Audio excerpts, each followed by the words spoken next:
Bonjour à tous. Je fais cette vidéo inspirée par le travail fait avec une femme hier et je pense que la thématique ça peut parler à tout le monde donc je vous partage l'essentiel. Cette femme venait avec une vague plus ou moins temporaire de découragement par rapport à quelque chose qu'elle désire très fort, qui est de vivre une relation d'amour, on peut dire épanouissant, en tout cas de aimer à nouveau. De faire à nouveau l'expérience d'être amoureuse de quelqu'un, se sentir amoureuse dans une réciprocité, donc une expérience relationnelle. Et ce que j'ai trouvé très intéressant était que, donc d'une partie, elle était vraiment consciente de vouloir ça, et de l'autre côté, inconsciemment, quelque chose en elle se s'était bien protégé par l'absence de cet autre. Du coup, on avait bien à, à prononcer non, des souhaits à l'univers ou à faire des visualisations. La partie qui allait en contre-courant, elle avait besoin d'être mise en lumière, d'être réintégrée, d'être écoutée et d'être entendue dans son besoin pour devenir plutôt qu'un obstacle à la réalisation de quelque chose, même un allié, j'ai envie de dire, à cette relation. Et donc à le souhait de son cœur. Elle ajoutait, cette femme qui se sentait très découragée parce que après tout le travail fait, ça fait des années que je chemine, après tout le travail fait, à tous les investigations sur ces schémas relationnels, sur ces blessures, etc. Encore, la réalisation de ce souhait ne s'incarnait pas. Et donc, il y était un découragement plus vaste, en fait, que simplement vis-à-vis de ce souhait. Mais c'était une remise en question un peu de notre lien à l'univers. Une remise en question de sa foi. Voilà, là, ça s'appliquait à cette souhait, mais ça aurait pu être... Et d'ailleurs, ça a été aussi des autres thématiques. Ce que je crois fondamental est qu'en fait, sans mettre en lumière ce qu'on nous oppose, est comme si on essaye de tordre, en fait, quelque chose et de forcer un processus qui nécessairement en boucle devient décevant. Certainement qu'il y était une certaine urgence à l'évidence dans la matière pour reconfirmer qu'en fait cette foi dans la possibilité de réaliser son souhait était bien placée, était légitime, ce n'était pas illusoire. Et souvent, on peut invisiblement tous avoir cette subtile distorsion de la compréhension du mécanisme de manifestation. Il ne s'agit pas en fait de chercher l'évidence à l'extérieur pour donc valider ma foi dans le processus ou ma foi dans la puissance de mon intention. Il s'agit de l'intégrer comme un absolu, comme une certitude et sans la remettre en cause en fait quand la manifestation à l'extérieur tarde à s'aligner avec notre vision de ce qu'on voudrait, ou bien carrément, il paraît aller dans l'autre sens. C'est le plus difficile. Or, ce qu'on expérimentait avec elle est qu'en fait, la réalité et les évidences de son mouvement de rapprochement de cette souhait, elles étaient autant présentes que cette absence déjà dans la matière de la présence physique de son compagnon idéal, ou souhaité, on va dire. C'est-à-dire que son filtre perceptif, puisque sous ce thème vibrait en résonance avec une partie blessée en elle, avait la tendance à réduire la perception de la réalité à un petit angle et donc à faire l'expérience d'une petite partie de la réalité qui reconfirmait en fait la croyance à la base que en fait je ne vais pas y arriver. Ou bien c'était le cas, et je pense que ça parle à tout le monde, je ne vais pas, moi, à réaliser cette souhait parce que je ne suis pas capable, peut-être je ne sais pas bien faire le travail sur moi, ou peut-être je ne suis pas digne de réponse du cosmos, peut-être que je ne suis pas moi, en fait, cette étincelle divine qui dessine sa réalité. Ça, c'était un aspect, et l'autre, c'était plus vaste encore. Donc, peut-être que ça n'existe pas.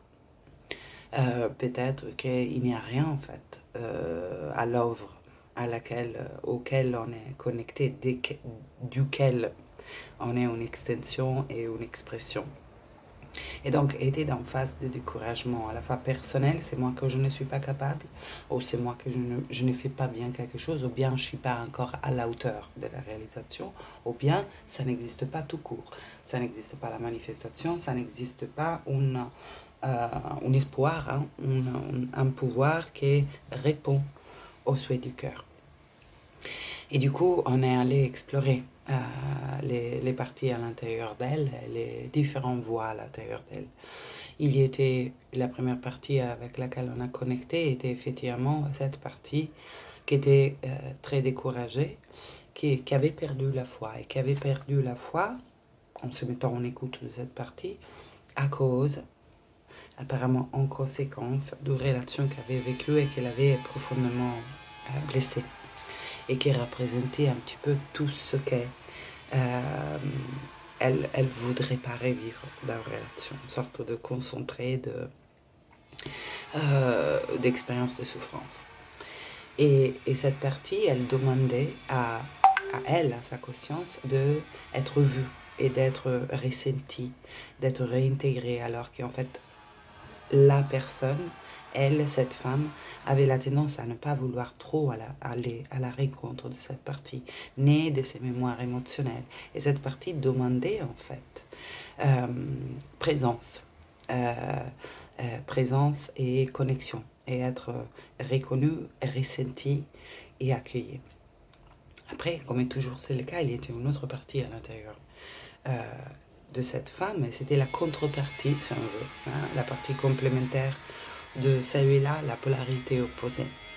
Et cette polarité opposée était une femme en totale confiance vis-à-vis de la vie, vis-à-vis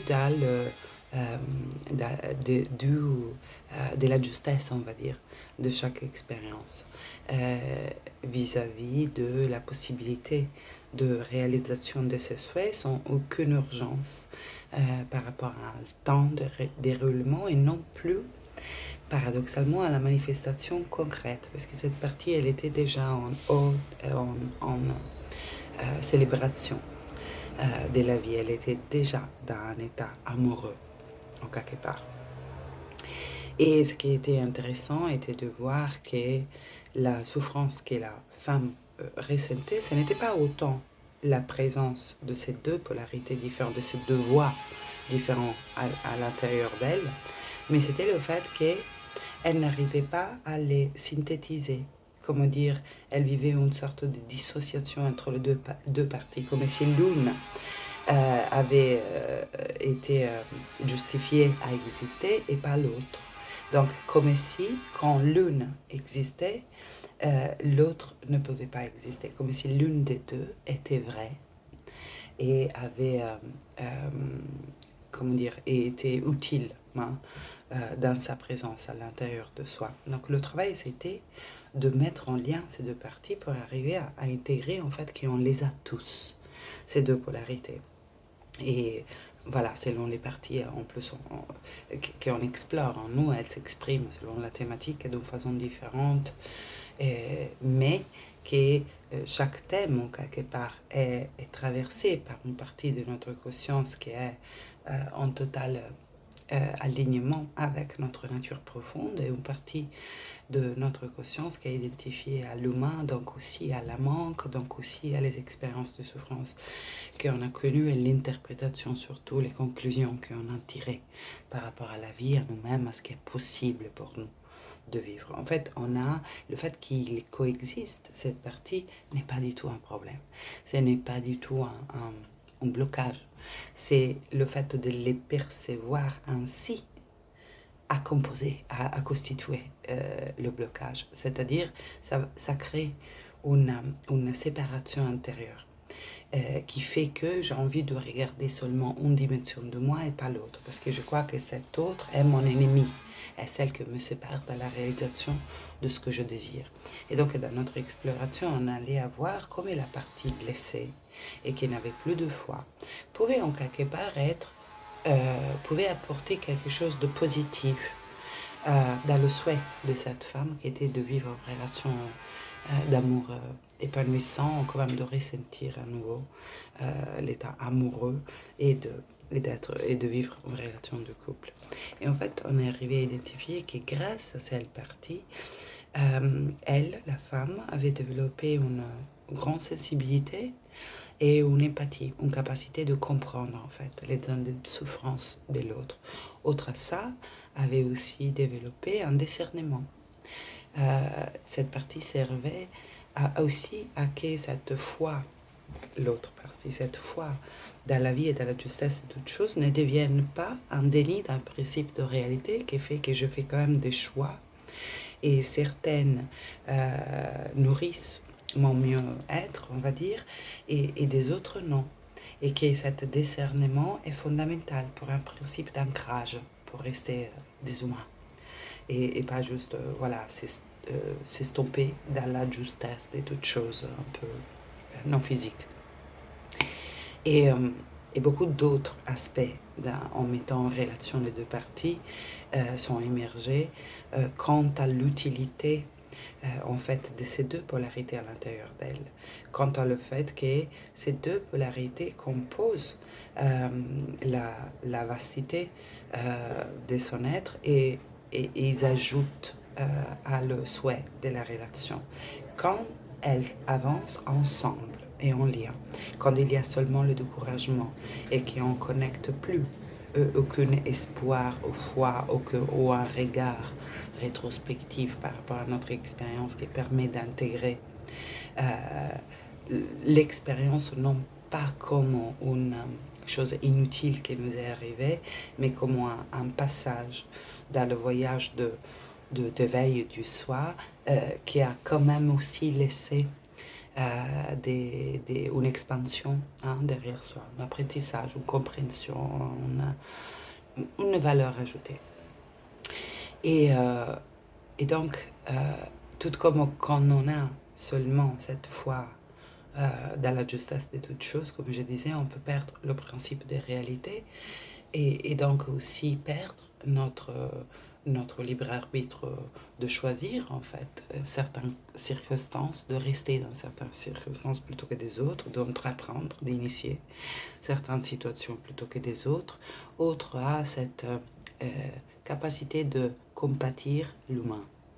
Parce que la partie plus vulnérable dans cette exploration que je viens de décrire, et chacun il va avoir en soi, est aussi ce qui permet en fait à les humains de se comprendre l'un avec les autres dans notre humanité.